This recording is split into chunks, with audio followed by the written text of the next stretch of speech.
It's a new year, and there's a lot of big movies from 2016 we could talk about, from some critically acclaimed hits to some less than critically acclaimed hits, to the films currently warming up to run for the Oscars. So I thought I'd talk about a movie that's sort of already been passed over with only some brief attention from critics, in the hopes that more people might seek it out. Jim Jarmusch's Paterson. Jim Jarmusch, whose hair went white as a teenager, so he constantly looks like a wacky side character, has for a long time been one of the most critically acclaimed independent filmmakers in America. He has a knack for making minimalist, relaxed movies that basically just follow pretty ordinary characters around their little corners of America, typically with deadpan wit and humour. This is the exact sort of style that people tend to despise and label as pretentious indie bait mumblecore, but it's because of great directors like Jarmusch or Wes Anderson that so many rip-offs exist. Jarmusch appears to be pretty self-aware of his status, with hair like that, who wouldn't be, and there's a lot of little winks directed towards it in Paterson. If you're a fan of Moonrise Kingdom, look out for one particular scene. While his last film at least had a neat little vampire concept to it, this film doesn't even pretend to be anything traditionally considered exciting. Adam Driver plays a bus driver called Paterson in the town of Paterson, New Jersey, and also writes poetry. And that's about it. Not exactly exciting stuff, especially when Driver commits to the deadpan nature of the character. Our protagonist has a seemingly happy marriage with his creative and bubbly wife, Golshifter Farahani, but while she seems to change her dreams on a whim, rather comically, Paterson is a quiet man who has pretty dependable habits. Every day he wakes up, goes to work, takes a lunch break at the local waterfall, writes some poetry inspired by some small aspect of his life, goes home, has dinner, walks his English bulldog Marvin to the pub, where he has a single beer, and then he goes home and falls asleep. I'll go a bit more in depth into how I interpreted the film, and if you haven't seen it, I recommend going in without any fixed interpretations and letting the little secrets and moments play out at their own pace. I'll just say that Paterson is a beautiful and lyrical film that feels like poetry in motion. It is an ode to the happiness that can be found in small moments, as well as a fascinating character study featuring a fantastic performance by Adam Driver that never feels anything but real and relatable.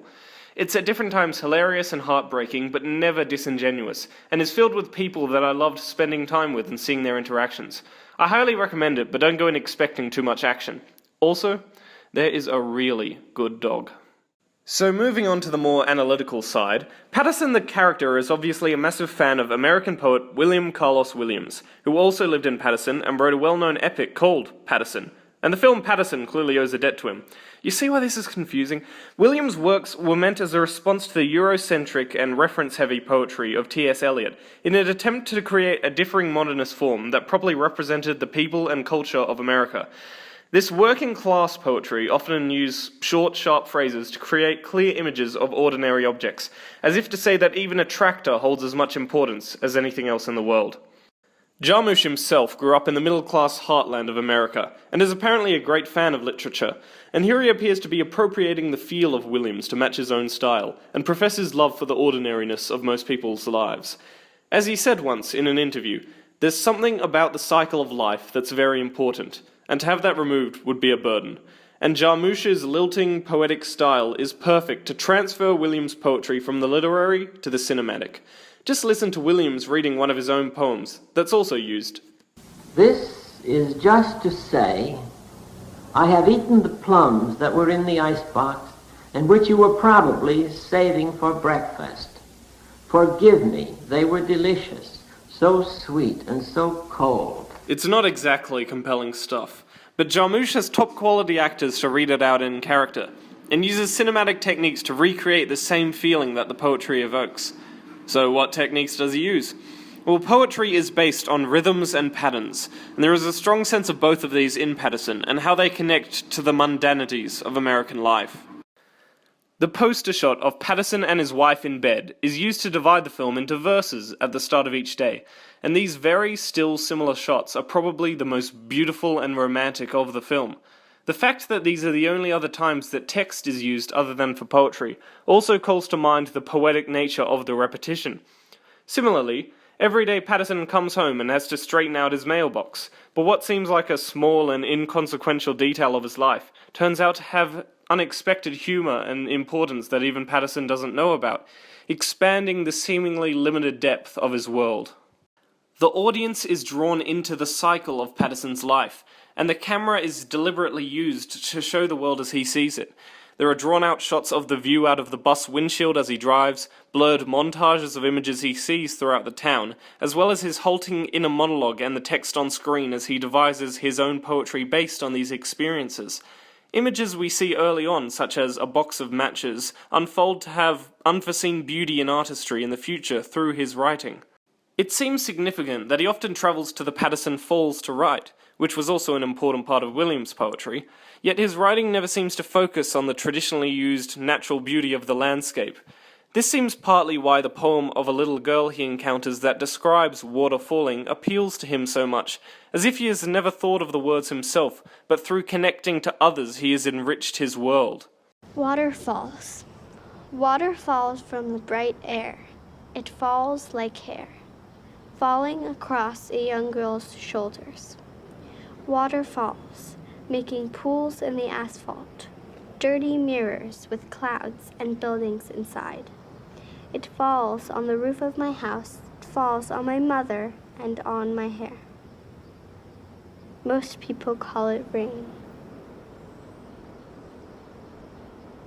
That's a beautiful poem. Paterson actually encounters a surprising number of fellow poets, but never admits to being one himself, and the main conflict, if it can be called that, of the movie stems from his privacy and unwillingness to publish his works, as opposed to his wife, who is extremely proud of her work and wants to share it with the world, in the form of selling artisan cupcakes.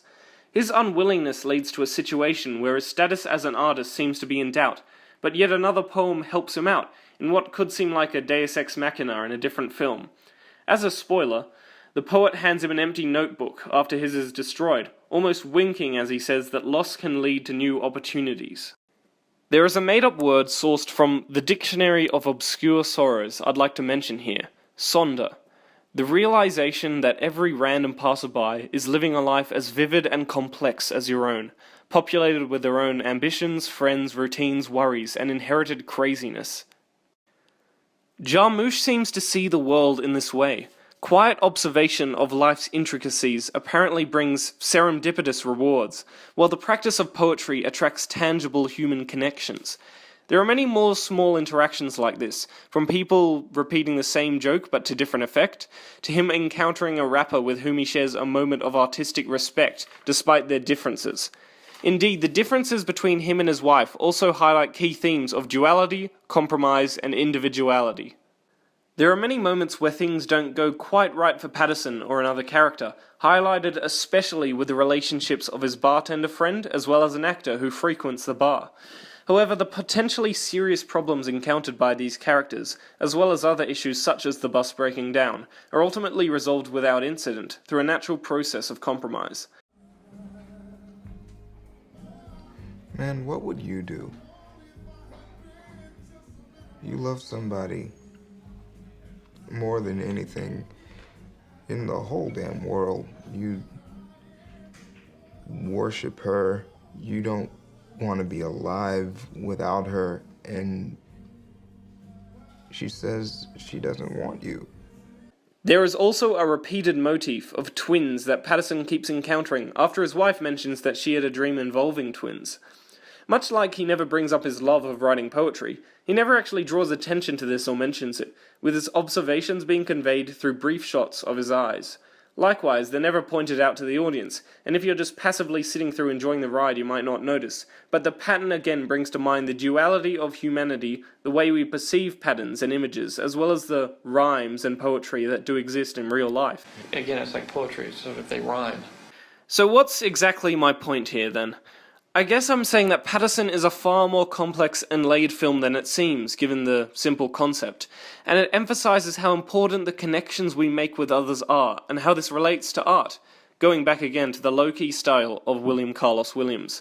The character himself would seem totally mundane if Jarmusch didn't understand the joy and artistry to his simple lifestyle, and indeed, both him and the movie feel like they're out of place in time, signified by Paterson's lack of a smartphone that would tether him to the postmodern paradigm. While we're on the character of Paterson, I'd like to address some interesting theories I saw about him. On Paterson's nightstand is a framed photo of him in a military uniform, and this seems to signify one of two things. One is that Paterson is a veteran himself. This might explain his quiet demeanour, his military-like precision in his rituals, such as his magic watch that wakes him up at the same time every day, as well as his overly stressed reaction to the bus breaking down, and how he reacts to the jokes about it bursting into flames. Damn thing could have exploded into a fireball. These could possibly be reactions to a harsh experience during a wartime stint. Adam Driver was also a Marine before he became an actor, which is interesting, although perhaps just coincidental. There is also a theory that Paterson might have a twin himself who was in the military, although whether he died is up for debate, but this still might relate to his observations of twins and his quiet approach to life.